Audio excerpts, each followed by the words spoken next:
À 2 pas de Boston, une petite société de biotechnologie attire tous les regards. Moderna a conçu son vaccin à base d'ARN messager en seulement 42 jours, un record. Son patron est français, Stéphane Bancel, très fier d'apprendre que 50 000 doses de son vaccin viennent tout juste d'arriver en France. C'est un moment émotionnel important, parce que comme vous pouvez imaginer, moi j'ai grandi en France, dans le sud de la France.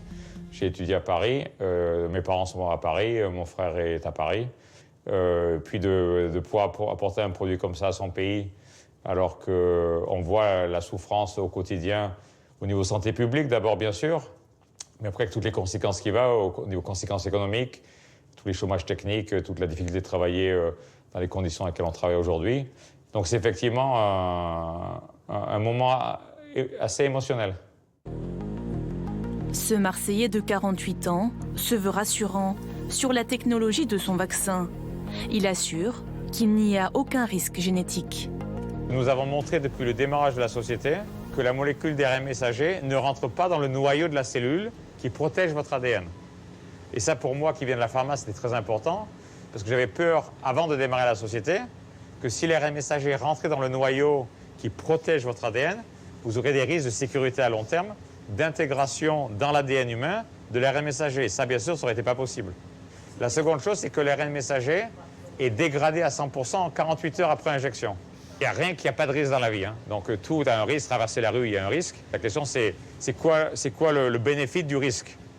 Parce qu'en fait, en injectant l'ARN messager, au bout d'1 heure ou 2, vous commencez à produire vous-même cette protéine spike qui n'est pas humaine. Et donc, dès que ça se passe, ce phénomène-là, votre système immunitaire commence à réagir. Parce qu'il dit qu'il y a quelque chose dans le corps qui n'est pas normal. Et qu'est-ce qu'il fait? Il regarde ce truc qui est la protéine et il commence à faire des anticorps.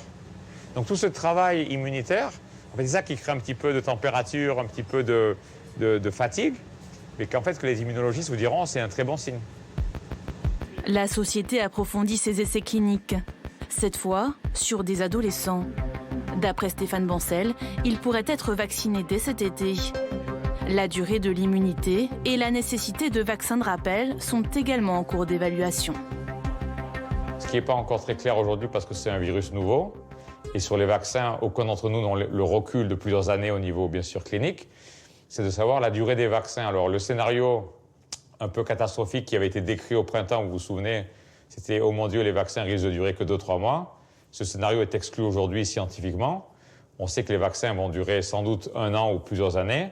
Aujourd'hui, si vous voulez des données qu'on a, on pense que ça va être plusieurs années sur une personne jeune en bonne santé, une fois qu'elle aura eu son premier vaccin et puis son rappel. Mais ce qui est dur de savoir aujourd'hui, c'est une personne de 75 ans qui a une insuffisance cardiaque ou qui a un diabète.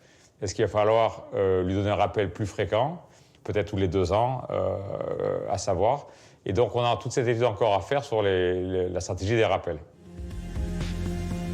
D'ici fin juin, près de 8 millions de doses du vaccin Moderna doivent être livrées en France.